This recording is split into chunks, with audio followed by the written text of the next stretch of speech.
ये रैंप इसलिए रखा गया था कि जो मरीज चल नहीं सकेंगे, आने जाने में जिसको दिक्कत होगी, वो मरीज यहाँ से आएंगे जाएंगे। लेकिन इसी रैंप को वार्ड बना दिया गया है। सबसे ज़्यादा स्थिति ये है कि इस लाइन में जो कतार में जो मरीज यहाँ पर एडमिट हैं, उन मरीजों में अधिकांशतः प्रसव वाली महिलाएं हैं, जिनका बच्चा एक दो दिन पहले हुआ है। जिन बच्चों को पूरी तरह से हाइजेनिक व्यवस्था में रखा जाना चाहिए था, उन बच्चों को यहाँ रख दिया गया है। और जिस तरह से व्यवस्था को लेकर इन मरीजों का दर्द है, वो क्या करता है कि निश्चित रूप से पूरी व्यवस्था भगवान भरोसे चल रही है। झारखंड के स्वास्थ्य मंत्री इरफान अंसारी जो है, अपनी बातों से तो इस तरह का दावा करते हैं मानो पूरे देश में झारखंड में सबसे अधिक स्वास्थ्य व्यवस्था उनकी बेहतर है। लेकिन स्वास्थ्य मंत्री जी, हम आपको गुमला सदर अस्पताल की उस तस्वीर को दिखाना चाहते हैं जो स्वास्थ्य विभाग के तमाम दावों का पोल खोलता है। गुमला जिला एक आदिवासी बहुल जिला है जो आपकी प्राथमिकता सूची में है। आप आदिवासियों के नाम पर चुनाव जीतते हैं, आदिवासियों की भलाई की बात करते हैं, आदिवासियों के विकास की बात करते हैं। लेकिन आदिवासी समाज को जब स्वास्थ्य सुविधा देने की बात होती है, आदिवासी बहुल देखिए आप यहाँ पर हम रैंप है, ये रैंप इसलिए रखा गया था कि जो मरीज चल नहीं सकेंगे, आने जाने में जिसको दिक्कत होगी, वो मरीज यहाँ से आएंगे जाएंगे। लेकिन इसी रैंप को वार्ड बना दिया गया है। और आप इस डंडे को देखिए, ये डंडा लोगों की अपनी जुगाड़ से बनाया गया है जो मच्छरदानी लगाने काम में आता है। इस तस्वीर को हम बेहतर बनाने की दावे करते हैं, जिस तस्वीर को लेकर हम कई तरह के दावे करते हैं। आज रिम्स, एम्स और कई ऐसे बड़े बड़े अस्पताल लाने का दावा किया जा रहा है, लेकिन जो तस्वीर गुमला में देखने को मिल रही है, वो सब स्वास्थ्य विभाग के तमाम दावों का पोल खोलती है। इस अस्पताल की स्थापना के समय यह दावा किया गया था कि इस अस्पताल को 300 बेड का बनाया जाएगा, लेकिन यह अस्पताल जो तत्कालीन जो उस समय जो भानु प्रताप शाही जब स्वास्थ्य मंत्री थे, उस समय ये 100 बेड का अस्पताल बनाया गया। बाद में इस अस्पताल को एक्सटेंशन देने की बात की जाती थी बिल्डिंग को, लेकिन वो एक्सटेंशन नहीं हो पाया। अस्पताल की व्यवस्था पूरी तरह से भगवान भरोसे चल रही है। स्वास्थ्य मंत्री दावा करते नहीं थकते हैं। पिछले बार भी जो स्वास्थ्य मंत्री थे बन्ना गुप्ता, शायद ही कभी गुमला आए होंगे, और अभी वर्तमान के जो स्वास्थ्य मंत्री हैं ये भी अब तक गुमला नहीं आए हैं। लेकिन रांची में बैठकर ये लोग जरूर दावा करता है कि पूरी स्वास्थ्य व्यवस्था को हम बेहतर कर रहे हैं। अब तक जो स्वास्थ्य व्यवस्था झारखंड में नहीं हो पाई है, वो स्वास्थ्य व्यवस्था करने की दावे किए जाते हैं। लेकिन सदर अस्पताल की इस तस्वीर को देखकर शायद तमाम उन स्वास्थ्य विभाग के पदाधिकारियों को शर्म आना चाहिए, व्यवस्था में लगे हुए तमाम पदाधिकारियों को, नेताओं को शर्म आना चाहिए। शायद उनको ये शर्म तब आती जब शायद उनके परिवार के लोग यहाँ एडमिट होते, उनके परिवार के लोगों का इलाज होता है। सबसे ज़्यादा स्थिति ये है कि इस लाइन में जो कतार में जो मरीज यहाँ पर एडमिट हैं, उन मरीजों में अधिकांशतः प्रसव वाली महिलाएं हैं, जिनका बच्चा एक दो दिन पहले हुआ है। जिन बच्चों को पूरी तरह से हाइजेनिक व्यवस्था में रखा जाना चाहिए था, उन बच्चों को यहाँ रख दिया गया है। और जिस तरह से व्यवस्था को लेकर इन मरीजों का दर्द है, वो क्या करता है कि निश्चित रूप से पूरी व्यवस्था भगवान भरोसे चल रही है। रात में हुआ तो यहाँ पर है, दिक्कत नहीं होगा इधर से हैं? दिक्कत होता है कि नहीं? बारिश आएगा तो हैं भीग जाइएगा। तो रूम मिलता तो ज़्यादा अच्छा था ना।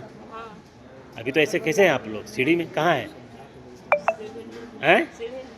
दिक्कत है ना। लोग यहाँ आए तो जगह बेड तो नहीं मिला हम लोग को यहाँ रहने के लिए। आज एक कचरा तो आप देख रहे हैं गंदगी फैला हुआ, और बाहर न है, बारिश के मौसम है। जहाँ अच्छा रहने के लिए बच्चा को, माँ को अच्छा नहीं रहे तो तकलीफ तो होगा ना। तो ऐसे ही आप लोग हैं? हाँ, ऐसे है, खुले में कोई व्यवस्था नहीं? व्यवस्था नहीं है। तो रात को मच्छर भी होता होगा? हाँ, मच्छर तो आता है। मच्छर कैसे नहीं आएगा? खुलेआम में तो मच्छर आना चाहिए ना।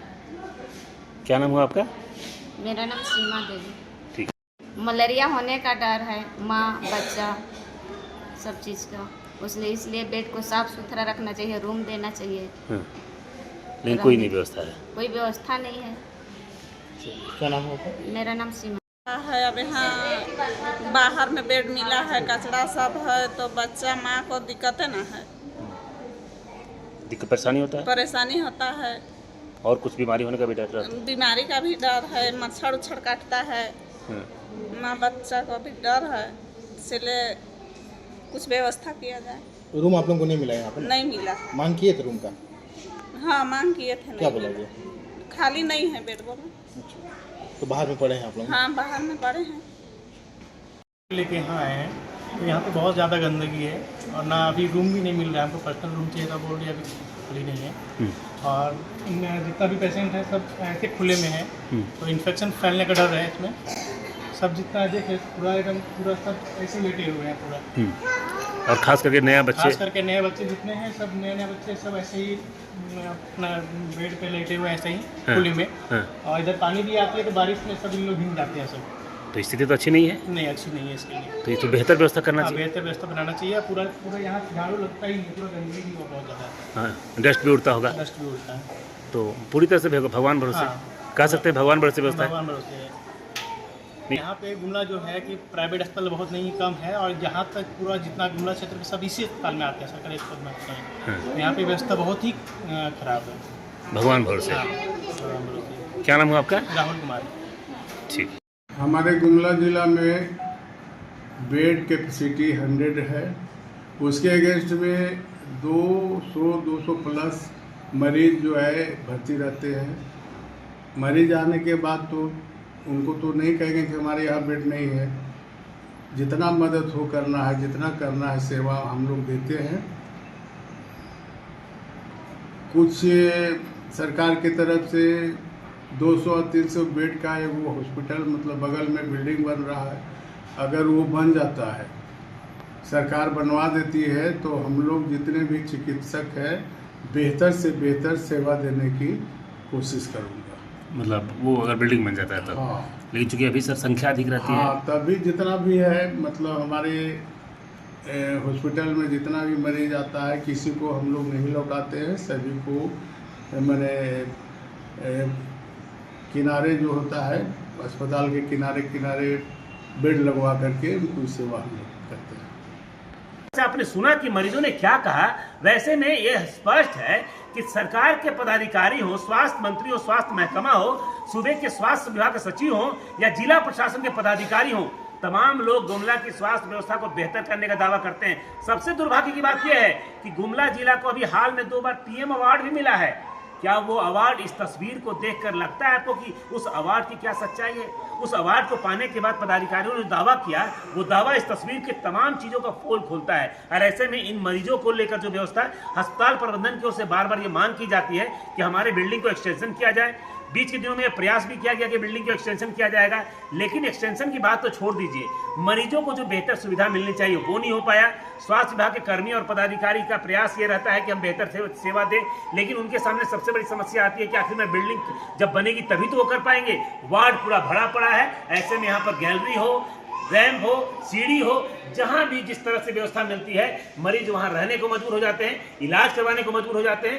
कारण क्या है कि गुमला में जो लोगों की आर्थिक स्थिति है काफ़ी खराब है। ऐसे में लोग इलाज के लिए गुमला से बाहर दूसरे शहरों में नहीं जा सकते हैं, मजबूरी में अस्पताल में भर्ती होते हैं और इलाज करवाते हैं। और इलाज के दौरान जो तस्वीर सामने आती है वो ना केवल स्वास्थ्य महकमे को शर्मसार करता है, बल्कि पूरे झारखंड को शर्मसार करता है। ऐसे में माननीय मुख्यमंत्री जी, अगर ये तस्वीर आप तक पहुँचती है तो आप गुमला आइए, गुमला देखिए, और जिस आदिवासी के वोट के बलबूते पर आदिवासियों के नाम पर चुनाव लड़ा जाता है, जीता जाता है, उस आदिवासी बहुल इलाके के सदर अस्पताल की जो तस्वीर है वो निश्चित रूप से हर व्यक्ति को शर्मसार करती है। अब पता नहीं कितना प्रभाव इन राजनेताओं पर पड़ता है, इन प्रशासनिक पदाधिकारियों पर पड़ता है, लेकिन निश्चित रूप से ये इस तस्वीर को देखकर मुझे भी काफ़ी शर्म आ रही है कि आज के आधुनिक युग में भी इस तरह से लोग इलाज करवाने को मजबूर है, ऐसी व्यवस्था में रहने को मजबूर है जहाँ जीना और मरना एक तिनके के सहारे चलता है, जो कभी भी टूट सकता है, लोग मौत का शिकार हो सकते हैं।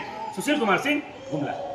जहां 27 वर्षों के सफर में 17,000 से भी अधिक छात्रों ने डॉक्टर एवं इंजीनियर बनकर भरे सफलता की ऊंची उड़ान, जहां साधारण छात्र भी झारखंड टॉपर्स बनकर बना रहे इतिहास। दूरदर्शी शिक्षाविद श्री विपिन सिंह के मार्गदर्शन में मेडिकल एवं इंजीनियरिंग के लाखों छात्रों के लिए आशा की किरण के रूप में गोल, नेशंस लीडिंग इंस्टीट्यूट।